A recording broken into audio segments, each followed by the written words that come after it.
Have you seen the acronyms TTC, DPO, and many others out there on YouTube?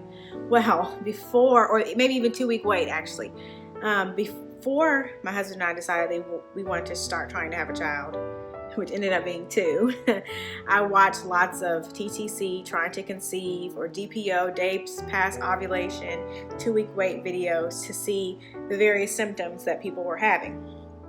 If you see me looking off to the side, it's because I have some notes here. I want to make sure that I don't forget anything.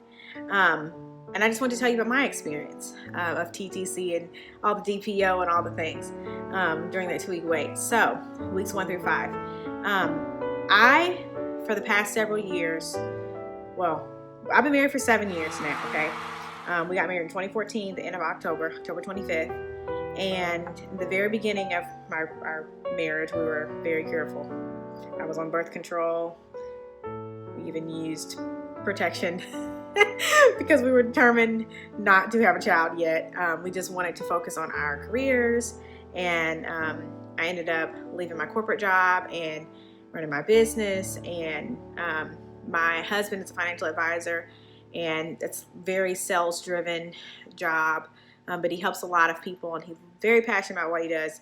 But we just didn't want the additional stress of adding a child. I understand that children are a blessing, but for us, I think it's important for those people that pressure your children to have kids, or friends that are pressuring your other friends to lay off and let people live their own lives. I think that's really important, and just be supportive of them. And if they are to have children, that God will open up that woman's womb in the right time. So yeah, for us, we decided that we were ready to have a child. So over all the years, after getting off birth control, probably like 4 years ago, I think I've been on birth control for 3 years. As soon as I got engaged, I got on it, and I was on it for about 3 years. And I started learning a lot more about natural conception and the basal body temperature method, actually from a dear friend. And I started to take my basal body temperature for, I would say, about a year or so. I took it consistently, so that it was to the point that I knew when I was going to ovulate based off of my cervical fluid. If you don't know what that is, look it up.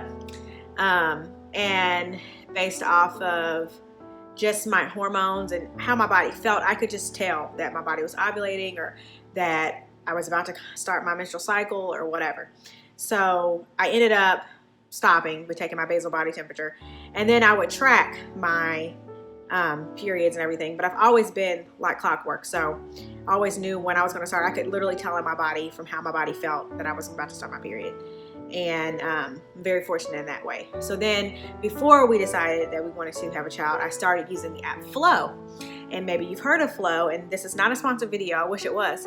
But Flow is amazing. It has a lot of features. It has articles. It has communities, and like news boards, and all types of information that you can use. And that's the app that I use to track everything during the time that we were trying to conceive. And to go back to July of 2021, when we started, my ovulation window was, I believe, between the week of the 11th or so. So I noticed on the 18th, which was a couple days past ovulation, or a couple days DPO, so 7 days DPO, I noticed a change in my body. I noticed I was extremely tired. I had frequent urination, and I was extremely thirsty, and I'm normally not. I did, I don't know if you've ever heard of 75 Hard. If you've never heard of it, go back in my channel and find that video. I did a review, I think, for when I started 75 Hard, saying that I was going to start the challenge, and then afterwards in my results. And I literally was in the best shape of my life. My body felt so strong, everything. So it was a great time to conceive. And that's one tip that I would give, is that if you are wanting to conceive, look at your diet. What do you eat regularly? Do you supplement with any great supplements, protein shakes? I ate a pretty whole foods, plant-based, well, sort of plant-based diet, but all the meat that I ate was very high quality. And I also drank a greens drink every single morning, had my protein shake every single morning that was full of vitamins and minerals. I was pumping my body with everything that it needed. I started taking a prenatal vitamin, which I'll link some below, that I really like, because the difference between folic acid, which you'll see on a lot of prenatal vitamins, and methylfolate is the actual vitamin that your body needs and that your body can digest, that you can actually store, which will help you for your pregnancy.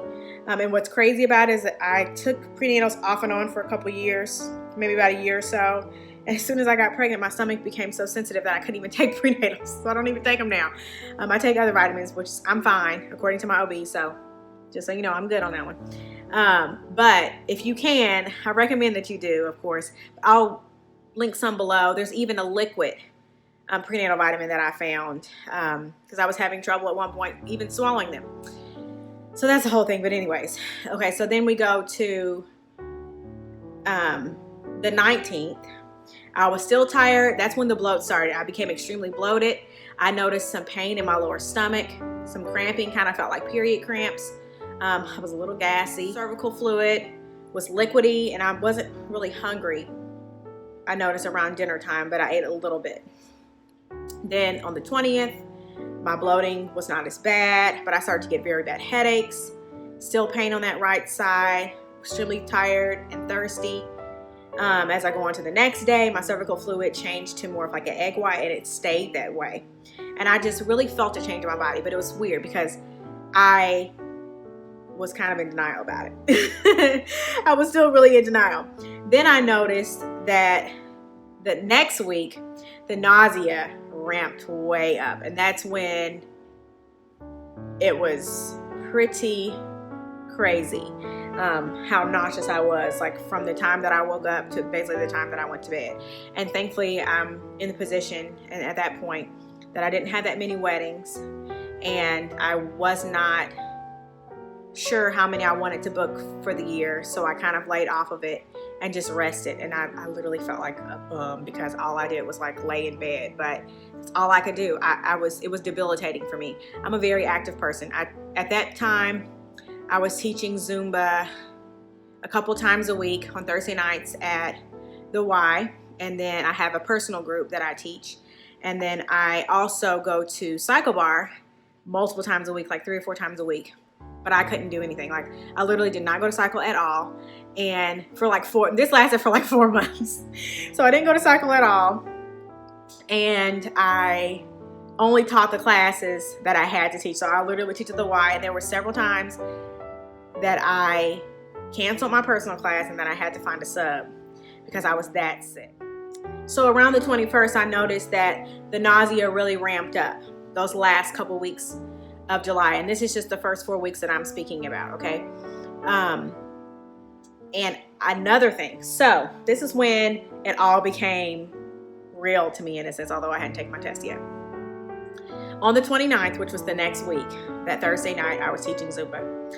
I looked at my playlist and I felt like I had about 5 or 6 songs left, okay? And I felt like I literally was going to have to run out of the room because I thought I was going to get sick.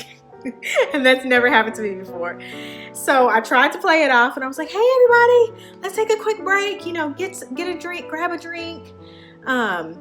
We'll get started again in a second. And I was just literally looking down, like taking a sip and telling myself in my head, Victoria, you got to get through this. Like, what the heck is wrong with you? You got to get through class. You got to teach. You don't have time for this. And thankfully, the nausea subsided, and I was able to continue and finish my class. So then you go to Saturday when I was teaching my personal class. It was actually a really low attendance that day, I remember, and it was not that hot outside, but I was pouring sweat, and I am not that way normally. You know, I'm sweating towards the middle end of class, but I was pouring, like literally it was like running down my face, and I was so hot. Like, I had a hat on that day. I like took my hat off, everything. I was like, I really want to take my shirt off because I was so hot, but I didn't. I was trying to be modest, and I also had really sore and tender breasts, and that never happens to me ever. And I remember literally like holding my sports bra up, like, oh God, like I don't know how I'm gonna make it through this class, like trying not to jump and everything. And that was another sign to me. And to wrap it all up, at the end of that day, or not the end of that day, at the end of the class, I literally was fighting back tears. I started getting emotional. I remember telling my mom and a couple people that were there, I was supposed to sing at this, it's kind of like a big prayer meeting that they do in the city, that I was asked to be a part of. And I had been excited, but up to that point, but for some reason I was just like, I'm so tired and I don't want to do it.